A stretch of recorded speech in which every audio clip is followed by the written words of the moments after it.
Welcome to the State of the Nation. I'm your host, Mike Sham, and joining us today is Dr. Frans Cronje from the Social Research Foundation. He kept us enthralled with a look at the geopolitical situation in the world, especially with regards to some of the conflicts which have emerged, notably in Eastern Europe, in the invasion of Ukraine by Russia, as well as the problem in the Middle East with Hamas attack on Israel and Israel's very big response, and South Africa going to the International Court of Justice. We sketched the issue, and if you haven't watched it, I'd urge you to watch part one, where we dealt in detail with the geopolitical situation and its concerns for all of us, things that you should take note of in the world today. So today we're going to focus on the impact of South Africa and how our politics looks, especially with an election looming. So please allow me to welcome Dr. Frans Cronje. Frans, we're looking very similar to part one, eh? Michael, it's a pleasure. We haven't aged much. Yeah. No, this is good. This 1 and 2, because in one, very briefly, if you watch that, was quite rough. Yeah.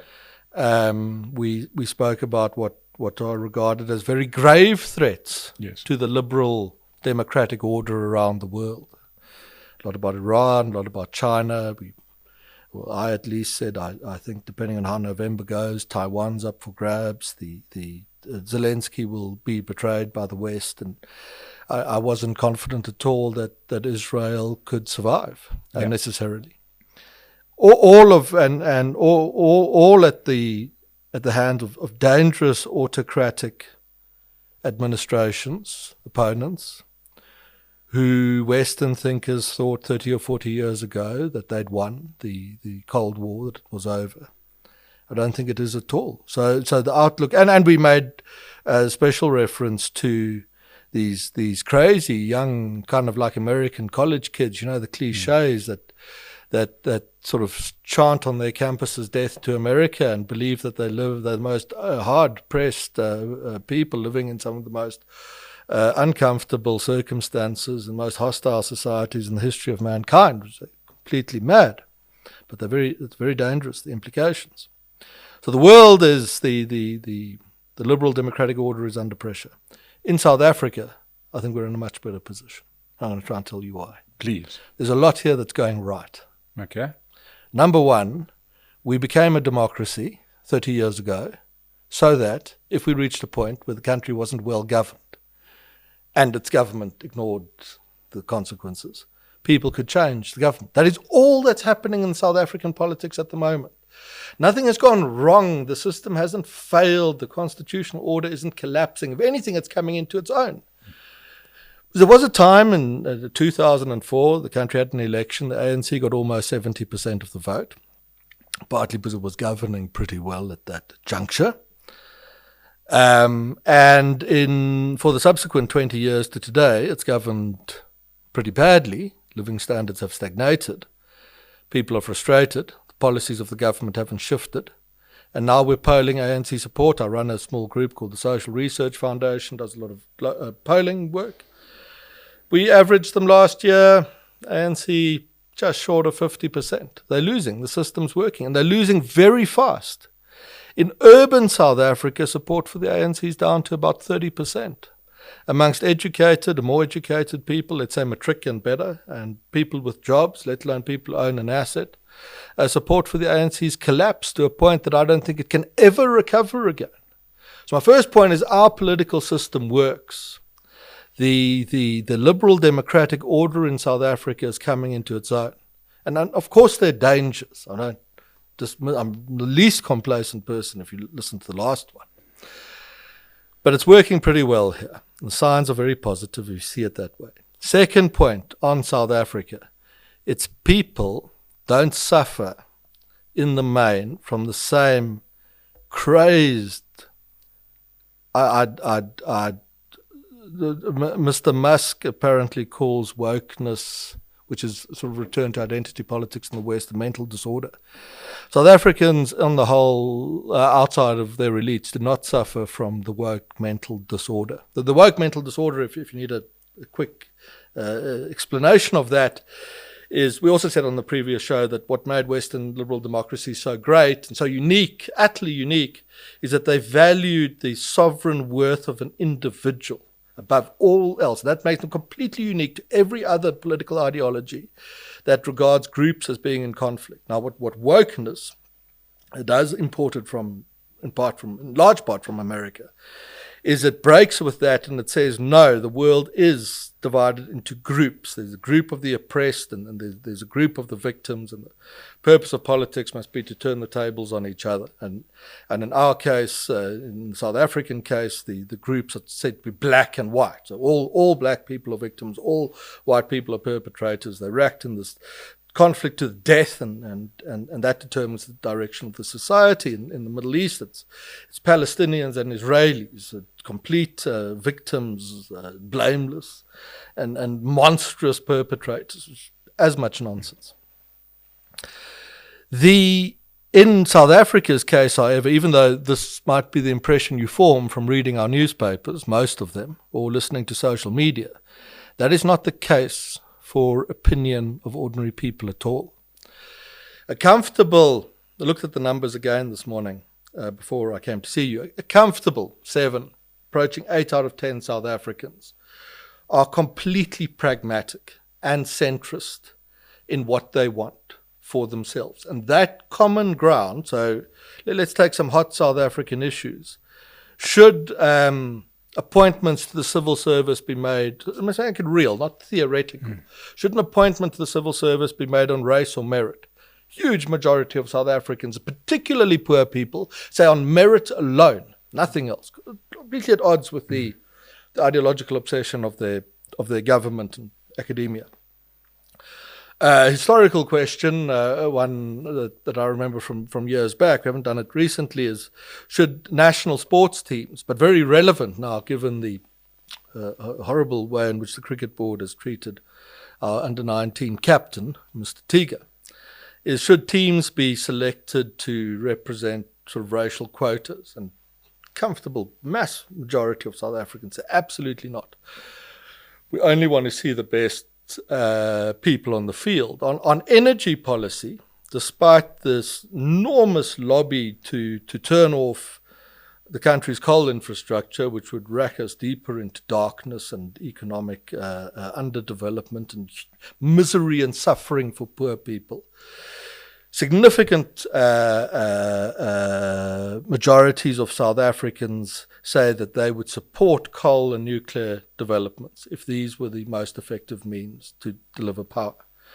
So the woke mind disease, I think that's the way that Mr. Musk puts it, is not really evident in South Africa at all, and completely absent, I'd say, in poorer communities. So we're a democracy, totally free. We can do whatever we like. Say the president doesn't govern very well. We don't get dragged away by the Gestapo in the middle of the night, or by some woke university mob masquerading as a Gestapo, which happens in much of the Western world.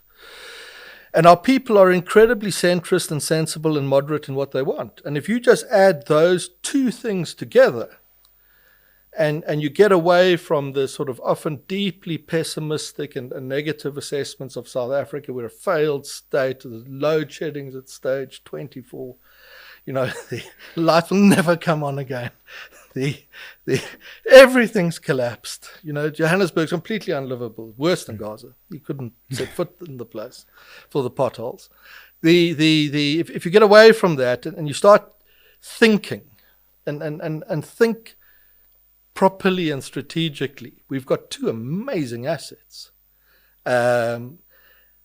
It's also likely, I'll go a third step further. So we're a totally free society with democracy working very quickly to bring a new administration to power. Our people are centrist and sensible, unlike a lot of American college kids. We can be so grateful for that we're not like them. Third thing I can tell you is that the political dominance of the ANC hinged always on one thing alone, its ability to improve the lives of people. Liberation, loyalty, voting, all this crap introduced by academics was never true as a primary driver of political behavior.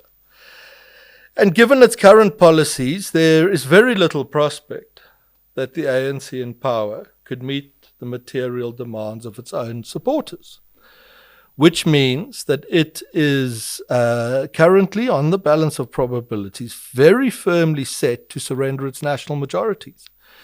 And South Africa will then have the opportunity that it mustn't screw up, could do that, to transition to a centrist coalition government. In terms of the election coming up this year, on a national level, the ANC is very close to 50 still. But in Gauteng, it's been in the 30s. And in Natal, it's been in the low 40s. And Mr. Zuma's new adventure, we can talk a bit about him. We actually put a team in the field today to go and figure out exactly what's going on there. Means that and the Western Cape firmly under DA control, means that after this election, more than half of the country's GDP that arises from those three provinces could potentially be under opposition coalition government. And therefore, if you stand back from the noise and you allow yourself a little bit of a long-term perspective, at the very least, I could offer you reasons to believe that the political prospects and related to them economic prospects, given the relationship between material circumstances and remaining in power, in South Africa are better. This is the point I wish to make. We can debate it. Than what you might see in much of the rest of the world, which is at the very least, even if you wish to contest that provocative statement, at the very least you've got to say that observers who say this is the end, we've now collapsed, there's no hope, should all head for Canada and Australia and hope for the best in the snow and the outback, that view can be challenged, and that a decision of an ordinary person living here and where they want to be, where they want to raise the kids, the opportunities to afford them, at the very least, that's a much more difficult decision now than the, oh, it's all downhill from here, it's all over kind of view of the country would suggest. There's you may have missed one characteristic of the South African voter. You said they're sensible, you said sensitive, they're also noisy.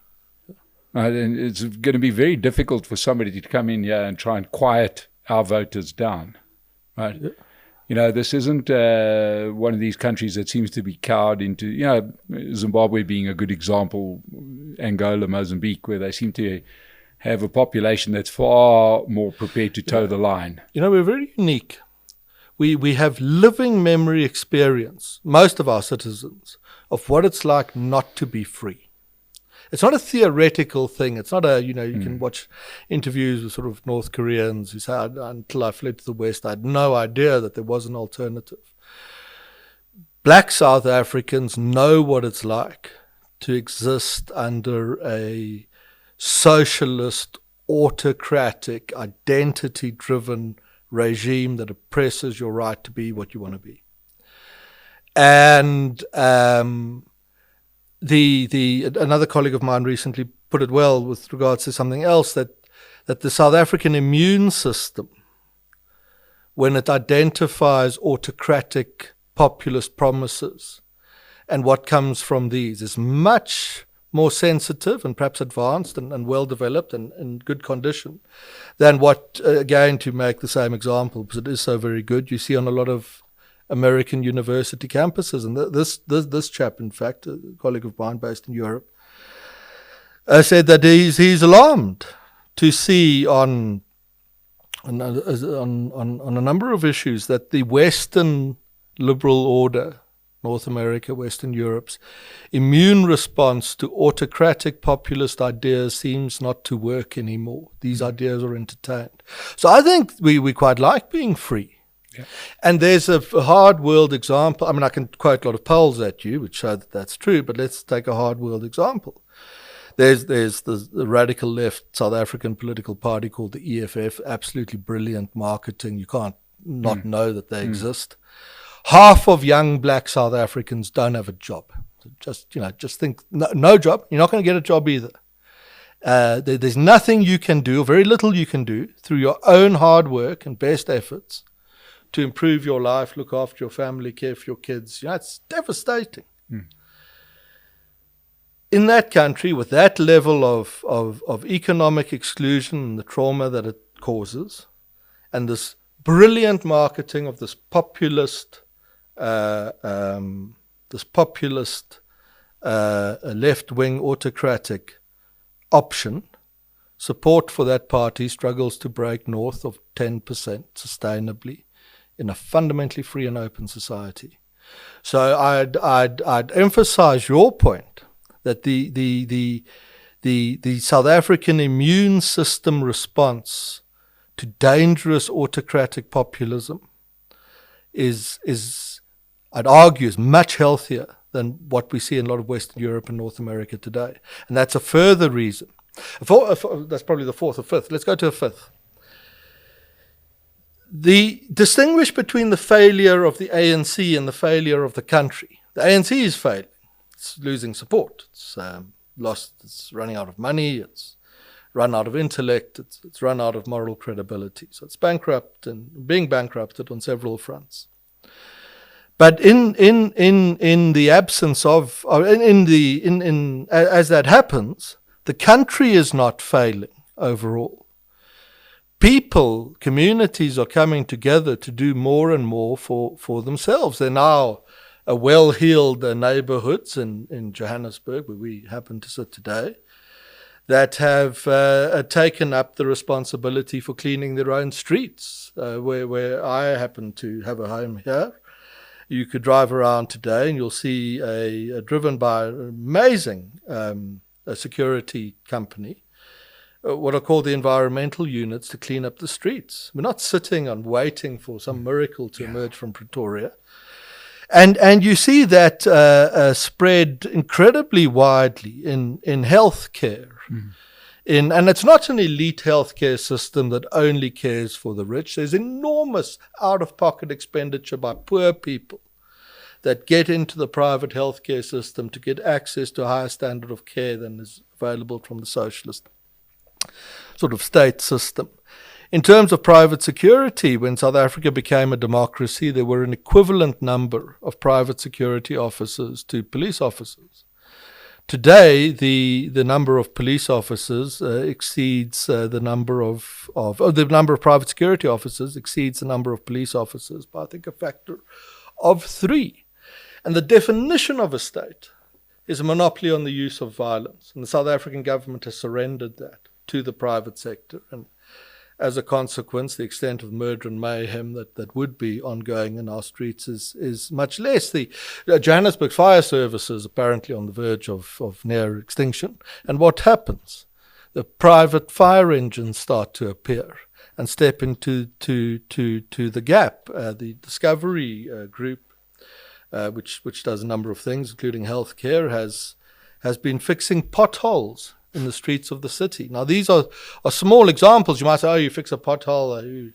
What possible geostrategic implication does that have? It has an enormous implication, because here the state is allowing people to, in their communities, to pick things up and do it on their own. Yeah, it's also allowing those people to consider a life without their government. If we were a truly autocratic kind of a place, the state might have said, no, we think all those solar panels on your roofs are a threat to national security because you'll break the monopoly of the state energy company.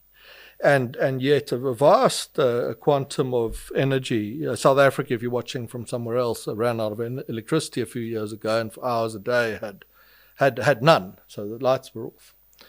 And individual businesses, private households have been putting solar panels on their roofs to a scale that has helped to reduce the worst extent of that. So you're a free society, completely free. You busy, well advanced in the process of bringing a new administration to power. The politicians in the broader moonshot pack that might be central to that are mostly sensible and centrist. They vary a bit, but we're not dealing here with theocratic autocrats at all, quite the opposite.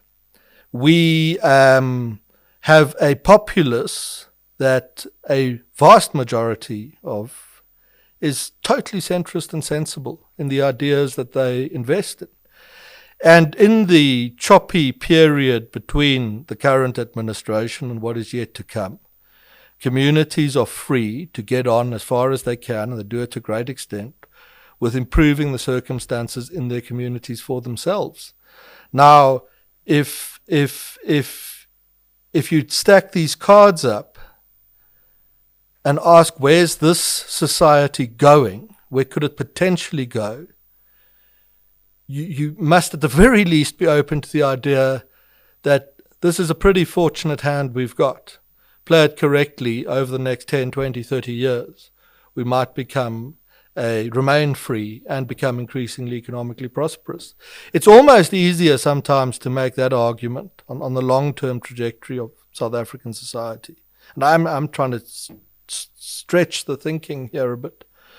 Than it might be to do the same when you look at the complacency that you see in the Western world, at the threats to the Western liberal order, and the opinions held by many young Western people who are so criminally ignorant of just how wonderful it is that they live in societies such as those that populate much of Western Europe and North America. Yeah, I know. Yeah, people are always sort of betrayed by their own sort of feet, isn't it? And that is that we see, for example, the old example of the politician's child who doesn't go and live in Russia or China. They go to London or New York. Well, we polled that. Yeah. We said to South Africans, I can't remember exactly how we put it, but if you could live and work anywhere in the world, where would you go? And the options on offer were, I think, China and Russia and Cuba, because it has a historical significance to many older ANC supporters. And then I think the UK, the US, and Germany, to give a non-English speaking Western society. 90% of South Africans said they'd go to a Western democracy. Now that is a very important indicator, because and take the kids with them, because when you take away, you don't make an esoteric question, you make a theoretical question, you make an actual question. What would you do with your own children? The fact that obviously we're going to go to the Western world tells you, in fact, everything that you need to know about the kind of society that South Africans want to live in here. I posed that same question on the campus of New York University. I have no idea what the result's going to be, and it's probably going to be pretty appalling. And that also betrays another cornerstone of the policies that haven't worked here, is that those people are happy to go to a country where they have to compete on a level playing field, whereas they could be here with supposed advantage of social engineering. Yeah, but there's no vast demand for that here. Yeah. I mean, this is in the previous show. I stressed early on that in the previous part one of this, that the ANC pursued policies that are strategic misjudgments because they don't align with the interests of their own voters. They're aligned to the ideological and sometimes financial interests of the leaders of the ANC, and on something like empowerment policy in South Africa, that's probably the hottest, most controversial thing you can talk about on policy, because it's really a question about what does the society do to address the fact that for a very long period of time, the whites lorded it over the blacks and treated them really badly and didn't allow them opportunities. So this is about the most difficult thing you can talk about. When you get out of the noise of social media and the sort of crazed populism of the politics, and you do proper social research into what people actually want, there is a unanimous view that it is good and correct that the society, through the state and legislation, takes measures to ensure that any child born in the country can aspire to a similar standard of living. So, for example, let's say you come out of a terribly poor community. Very few South Africans will dispute the idea that that the state, and hence taxpayers, remember, that sits behind the state, should aid that kid in getting into the best possible school. And if they do well there, because they've been in a good school, they should do well, letting that person go on to study at university. And that if that person from there is able to develop a skill or something very useful to the economy, it would be right to take measures to help that person get into the form that they can become middle class, can become a contributing taxpayer, can pay it forward to help those that are still left behind to advance through future generations. There is no dispute on this in South Africa. South Africa's people, black, white, rich, poor, they all agree on it completely. But what the South African government does in racial quotas that are fig leaves to conceal political corruption in the handing out of jobs and tenders is not the policy that I've just described to you. And the policy I've just described to you doesn't have to have anything to do with the race of people.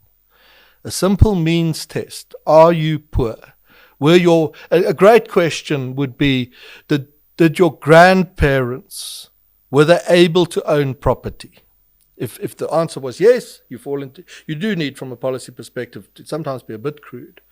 You can divide the society quite easily into boxes. That group that should be the beneficiaries of our empowerment policy, and that group, or your parents, that shouldn't be. So there's wide agreement on the necessity, both from a moral perspective, that it's the right thing to do, and also from a strategic perspective, that it's very dangerous to maintain a society in which, in our case, half of young people forget about accumulating wealth and assets, don't even have a job. I mean, we remain a centrist, moderate political culture for the time being, miraculous considering the inequalities. But don't be complacent and think that this lasts for generations if we do not, under South Africa's next governing administration, because we will get to that point, introduce empowerment policies that actually work. To take, and the definition, you take people who are poor and you take special measures through policy and legislation to make sure that they and their kids begin to realistically aspire to, at the very least, the bottom end of the middle class hierarchy. Now, Frans, let's get into the numbers here and the forecasts, or the playing field as we head towards the elections. You've done a lot of polling. You said you're putting the ANC. We've had some polls that have had them much lower. Yours gives them somewhere around the 50% level. Well, they seem to be losing out in the cities and the urban areas, but they're still strong in the countryside. Look, a few things on polling. One is that the political opinions of people will move from day to day, by a couple of percentage points, perhaps 2, 3, 4 percentage points up and down. So you might poll on Monday, and by the next Monday or Thursday or whatever it is, the view could be slightly different. This is because you're a person and you change your mind from time to time. The second thing is there's always a margin of error attached to polling, depending on how big your sample is. And the lowest we get to in our work is about 2%. So that means if we say the ANC is at 50%, it's either at 52 or 48. And what's happened in the present is that it is at about 50%. So let's say it was at 60%. We could have said a few years ago the ANC could get polling at 60%. It got 62 or 58, and we were right. But the implications weren't significant. 52 or 48 is very significant. So that's where they are at the present. In Gauteng, though, they're in the 30s. As the cosmopolitan, emerging, aspirant and established middle classes say it's just, there's no way that an administration that governs and behaves like this has my support. And they've irrevocably therefore lost that market, which is actually in the future national political voting market as well. And in Natal, they're doing terribly badly and have been in the low 40s, although we, in fact, very recently now, today, in fact, as I speak to you, put a team in the field there to go and figure out exactly how well Mr. Zuma and his new Mkonto Wesizwe operation is doing. The DA is strong in the Western Cape, dominant. It's maintaining that dominance. So Western Cape opposition-led, Gauteng coalition negotiation, KZN coalition negotiation. That's what you'll see in the aftermath of this election. But try and also, I mean, we all have to live in the present, of course, but just to get you a little bit past that curve, try to see where this is going. And where it is going is to a point by the end of the decade where the ANC would be hard-pressed not to be in the 30s on a national level. And one step further from there, well, what happens then, I think South Africa's politics is destined, because that mirrors the political cultures of the country, which are distinct from other cultures. I think it's destined to end up something like this. The biggest party in the country will have about a third of the vote. And it will be a urban, cosmopolitan, emerging and established and aspirant middle class, multiracial, urban living party, about a third of the vote. A slightly lesser third, perhaps it will be a bigger third when it happens, but a slightly lesser third will be a much more urban periphery, Africanist, somewhat nationalist political party that you will trace the remnants of, or the origins of, back to the remnants of the ANC. The third biggest party will be a 10 or 15% hard left populist party. And the difference, so let's say the one lot's got 30 and the other bigger one's got 30 as well, so that's 60, plus let's give the leftists 15, takes us to 75. The balance of the 25 is going to be a myriad of small little special interests, narrow ethnically or issue-focused parties that have 1, 2, 3, 4, 5, maybe a big one will have 4 or 5% between them. And that's what our politics will be. And the reason why I'm confident in it being that, relatively so, is that we are a free society. I think we're destined to remain that. Terrible miscalculation, forecasting if I'm wrong, but I think we will. And the politics I've just described to you mirrors the social or political cultures of the society. The only reason we were ever in a position as such a diverse country as South Africa of having this idea that in government you have a big party or big political group, big daddy actor big brother actor who determines how everyone needs to behave, is that for the first sort of 400 years of our modern existence, we weren't a democracy, so people didn't get a say. So the colonial administrations became such dominant actors, and the ANC's dominance after the end of colonial rule, which really was 94, was just a hangover of the period, and ANC dominance was always going to end as soon as lived experience of the present became more important than the historical echoes of the apartheid past.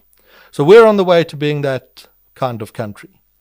For a lot of people I see, institutions too and the like, find this very difficult to deal with. That's terrible.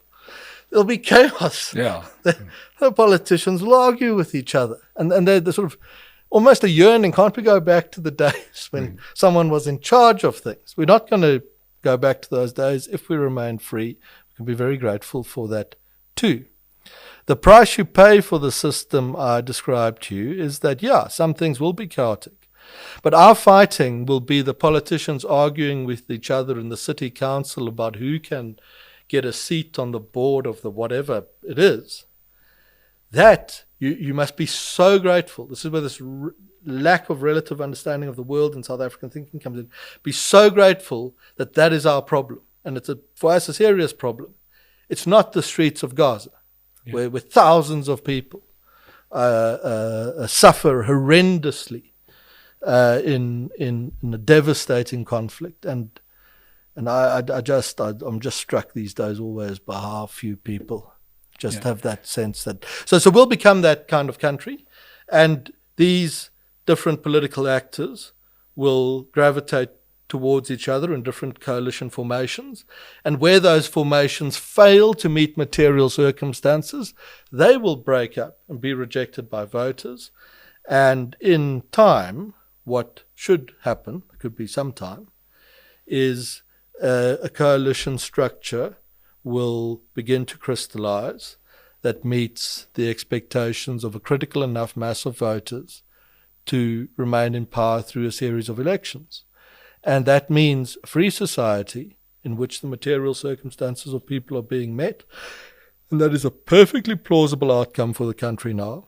It's as plausible as any other, and I would argue, given the factors I mentioned, just on the cold, don't hope and fear about in this analysis, the cold analysis of the cards we've got to play.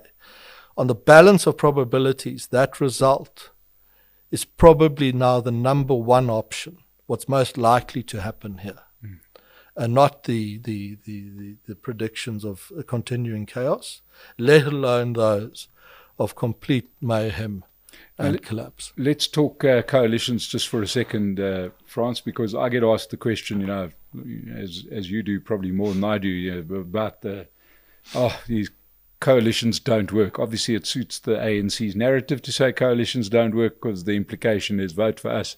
You didn't need a coalition when we had ultimate power, and a lot of their strategy for the new election seems to be hope. That we can all forget about the last 15 years and go back. The one thing about coalitions that is happening already is that we are far more informed as to who's not doing what they should be doing. Well, firstly, coalitions do work. Yeah.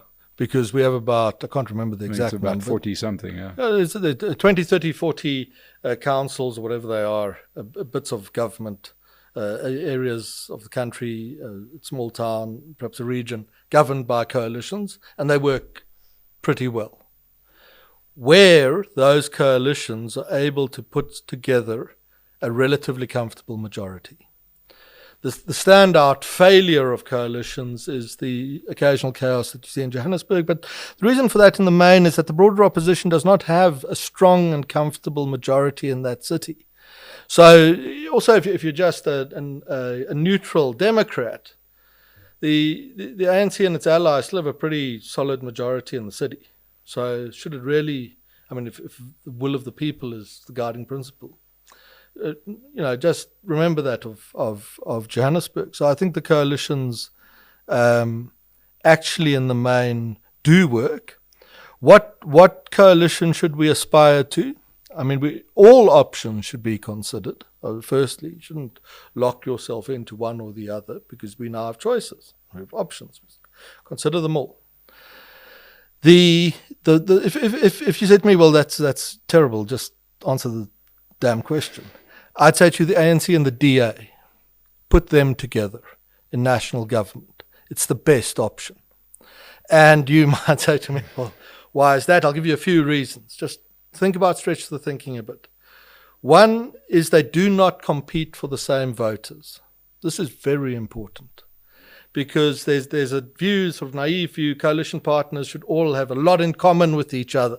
The same values, the same this, the same that. All that means is they're competing for the same voters. They're going to get cross with each other in coalitions. They're going to realize the one's getting ahead of the other, and they're going to sabotage each other. The ANC in this market I described earlier, which is more the sort of rural and then urban fringes, Africanist, slightly nationalist market, is a market that the DA will find difficult to get into. And nor, I think, should it, because it confuses the political culture in the DA. The DA, on the other hand, now dominates this cosmopolitan, urban, emerging and established middle-class market, which is almost as big as the Africanist market. And that's one the ANC can't aspire to get into because people say, You ran out of electricity and you're wholly corrupt and you've lined up behind the Iranians, and we don't like that. In government, the two aren't competing for the same voter all the time. Second thing is there are areas of policy common ground, and the most important is fiscal policy. The current ANC Treasury and their minister are not printing money. And again, it's one of those things that I think people don't understand how grateful South Africans who are worried about the future need to be for. The playbook, when you're a post-colonial Soviet exiled liberation movement about to lose power, is you print money. And the reason you print money is to create inflation, because inflation reduces the standard of living. And people get very unhappy. And then you can play up populism, and you can drive the populism, you can drive great holes through the constitutional order. And you can cling to power. You can become autocratic. The ANC's fiscal approach, given the electoral future that waits for it, is very pragmatic. They have that in common with the DA. There are also still, on the fringes, ANC people who would agree with a lot of what I said in part one about South Africa's foreign policy. These are not people that are going to become Zionists, which they shouldn't. And they're not going to become pro-Western activists. But they're going to be people who say, you know what? We need to ensure that we remain and maintain at a state of very good relationships as far as we can with all the world's major powers, because the economic and strategic advantages we can extract from such a policy, as the Indians do so successfully, are very great. So I'd say on foreign policy, you can find corners of common ground. On fiscal policy, you can find corners of common ground. And I must say to you too that in I don't know what share of leadership would hold this view, but there is a view that ANC does well to conceal, that there's a recognition that the labour market policies broke us because we could no longer create jobs. That the threats of expropriation, whatever form those took, the most prominent now is national health insurance, will just nationalise the whole thing, means that we cannot aspire to attract the fixed investment we need to get the growth rate up. And who loses in the end? It's not the healthcare providers ultimately, although they're in danger. It's we're losing the election, because it would be we'd be much better off, and no serious ANC person will dispute this, in a country where large numbers of people were in a socio-economic position to afford low-fee medical aid schemes. On the question of empowerment policy, a simple sort of vector for corruption is what it's become. Hijacking, in doing so, which makes it even more terrible, the critical strategic and moral need to address the inequalities inherited from the country's apartheid past. And I think you'll find in what's left of the ANC, once it's in the low 30s, and you'll find enough common ground between the ANC and the DA on that. So the advice then would be to be open to this deal. And remember, an ANC under 50% is a very different proposition to one well above 50%. In terms of its ability to exert influence on policy and the like. And when you're a really big party, so you've got 20-30% of the vote, what happens to national living standards has an effect on your support to a great extent, because there's so many millions of people out there who are looking at you. If you're a tiny party with one seat in the Pretoria City Council, you've got such a small little narrow constituency that you can get away with being a destabilizing factor and a spoiler and a populist, because the consequences that attach to the overall failure of whatever the areas you're governing don't necessarily attach to you. They attach to the bigger parties. So the bigger parties actually have, amongst their supporters, have a great deal in common with each other. So in a world where immediately everyone looks at the moonshot and could they govern, or the ANC and the EFF, could they govern? These are options. But I think the deal that, to actually answer the question, not sit on the fence, the deal that makes the most sense, the DA and the ANC, both, I think now, is for the two to come together in a where the numbers allowed such coalition to be established. Let's just, obviously this is all going to hinge on the actual results of the day. What is your polling looking like for the EFF? Because we also see widely ranging. They've struggled to break well north of 10%. So they've had some polls last year that they were just on or under 10, and they get to 12, 13. I think some other polling groups too. Perhaps on a good day you can stretch that to 15%. But you don't see yet, amazingly, given the inequalities and the poverty and the populism that they project, you don't see a strong break for them at this stage. So if these now, we'll poll in previously unprecedented detail ahead of this election. We were very likely to poll daily for a great number, for a number of weeks ahead of the election. So we should get pretty accurate on what's going to happen. But at this stage, the evidence of a break towards the radicals isn't there. The reason being, what I told you earlier, that contrary to what you read in the newspaper and Twitter, South African public opinion is centrist and moderate in the main, one of our great assets. Now, paradoxically, if they do break to the high side, you're probably going to have a situation where it actually makes the DA-ANC alliance a little bit more likely to happen, one would imagine. It does. Let's do this. We put them in government together. The result came in, the ANC had 45, the EFF had 15. They decided we'll make a deal that gives us 60 together, we'll go and govern the country. This is what's happened. And at this point, the room is emptied because everyone's running for Australia, because now the end is upon us. Not necessarily.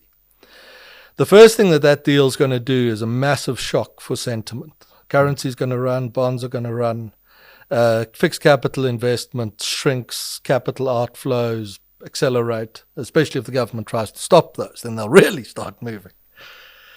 As a consequence, living standards will start to fall precipitously.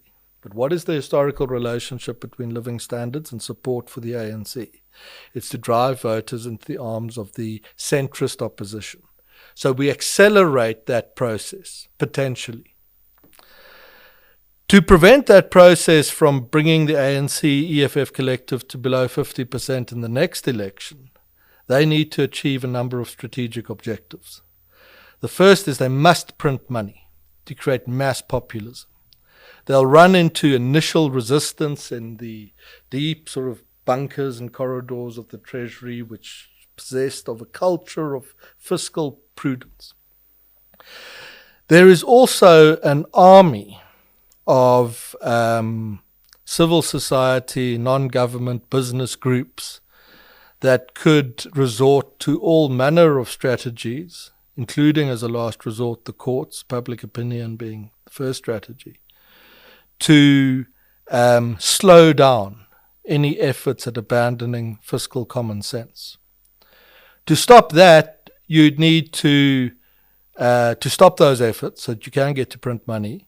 You'd need to put an end to the independent civil society infrastructure, not just in the country, but that abroad, which aids that within the country. You'd have to take that through the courts at some point. Very difficult when you've got these battle-hardened, experienced state capture activists up against you. They know how to fight and they know how to win, and they've got public opinion on their side. And once you attack them and go for them, you're going to become so unpopular so much faster that your election outcome starts looking worse. And ultimately what you have to do is make sure we don't get to another free election, which means you've got to suspend the independence of the Electoral Commission. You can try and cheat a bit here on the numbers and put in a corrupt CEO and so if you wish, but it's actually technically in how people vote, it's quite difficult for that person to change the result of the election. So on the balance, I'm not saying any of this can't happen. And I have no doubt that the ANC and EFF and government together will, within a couple of months, realize this is what they need to do to survive. I'm just saying, are they more likely to succeed at that, or is the pro-democracy movement in the country likely to succeed in preventing them from succeeding? And I think on the balance of probabilities, they lose. So the EFF loses and the ANC loses, and the pro-democracy movement holds out. And if you go along with that view, to any extent, and there are some very sharp guys around, people who make this argument, if you want to get to a solidly centrist coalition majority, put the ANC and the EFF in power for 5 years so that the fence-sitting voter, there's 1/3 of ANC voters want to break to the opposition but haven't yet, let them experience the consequences of putting those two in, whilst making sure that you invest very heavily in the democracy movement in the country. The net result of ANC-EFF coalition is most probably a bigger centrist coalition majority in 5 years' time. And I'm not dismissive of the risks. They remain. So be a bit hedged on South Africa. It's not all eggs in the basket thing. It wouldn't be anywhere in the world. Just saying, when you get away from this kind of pathetically pessimistic, shallow mainstream analysis, the end is upon us and it can only get worse, the ANC and the EFF get together, there's a risk of that. But, it plays out it plays out in different ways too, that calculation, and probably in more upside ways than many people exposed to traditional mainstream analysis would have read or heard or listened to before watching your show, Michael. Ladies and gentlemen, there you have it. You have now armed with more information than you thought you would about the South African political picture. Frans Cronje has been extremely generous with your time, filming parts 1 and 2. I hope you watched the first part about the global position and then how that plays into the South African condition. But either way, the important thing is get out there and vote, because this is going to be an election where every vote will potentially make a difference. There's a lot at stake. There's a lot of parties giving you a lot of options. Go out there and vote. And Frans, thank you so much for your analysis. We'll have you back for part 3, but we need a break. So to everybody that sat through part 1 and part 2, thank you so much. By now, I'm sure you're a subscriber. Frans Cronje, thank you so much for joining us on the State of the Nation. Thanks, Michael. It's a pleasure. To everybody that's been there, been with us, thank you. We'll see you again soon.